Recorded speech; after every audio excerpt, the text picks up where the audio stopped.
Chapter 3. The wind howled all afternoon, and when I looked out the window, I couldn't see the barn. Cassie drew pictures by the wood stove, and Sarah read, stopping every once in a while to add vegetables to the soup. No sign of John. Should I go upstairs and check on him? I asked Sarah. No, Caleb. Let him be. You could feed the animals, though. I put on my coat and gloves. Remember the rope, Caleb, said Sarah, peering out the window. You can't see a foot in front of you. I'll remember. And your hat, Caleb. Sarah. Sarah laughed and opened the door for me, and I went out into the wind and snow. There were already drifts, and I took hold of the rope, following it all the way across the yard, stumbling in the snow. The noise of the wind was so loud, and I was surprised by the quiet of the barn when I stepped inside. I stood in the middle of the barn and looked all around. Papa had once said that the barn in winter was the most peaceful place he knew. It is a small, peaceful place in the middle of a big land, he had told me. It was true. No voices, only animals, their breath and bodies so warm. I fed John's horse, stroking his nose. Where did you come from? He stared at me, his dark eyes. And who is he? There was only silence in the barn. Papa was right.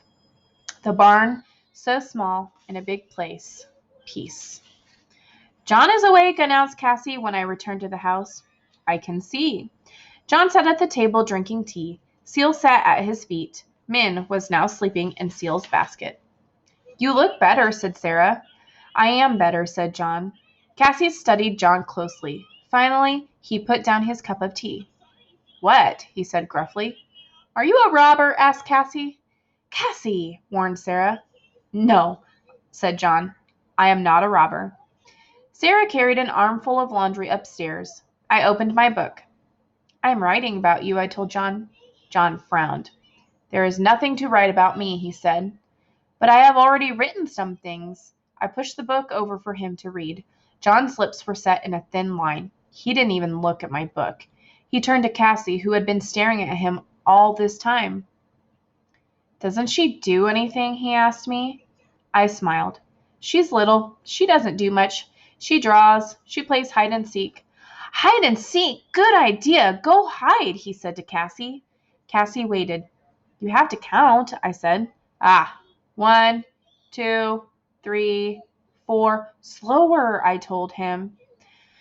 John sighed. 5, 6. Cassie ran off.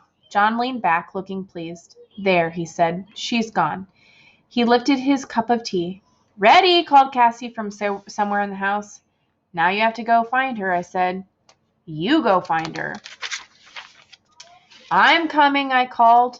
Not you, came Cassie's voice. Him. John stared at his teacup. Then, muttering under his breath, he got up and left the room.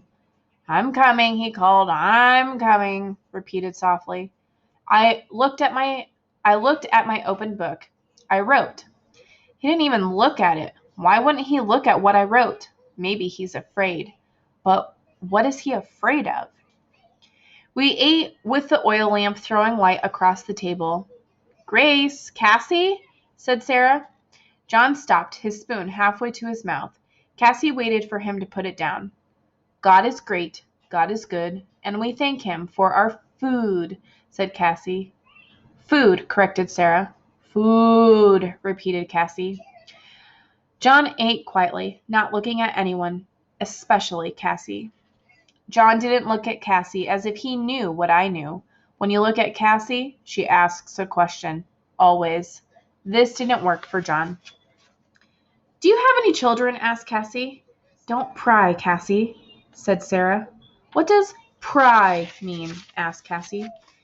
It means not poking into the life of someone who doesn't want it, said John briskly.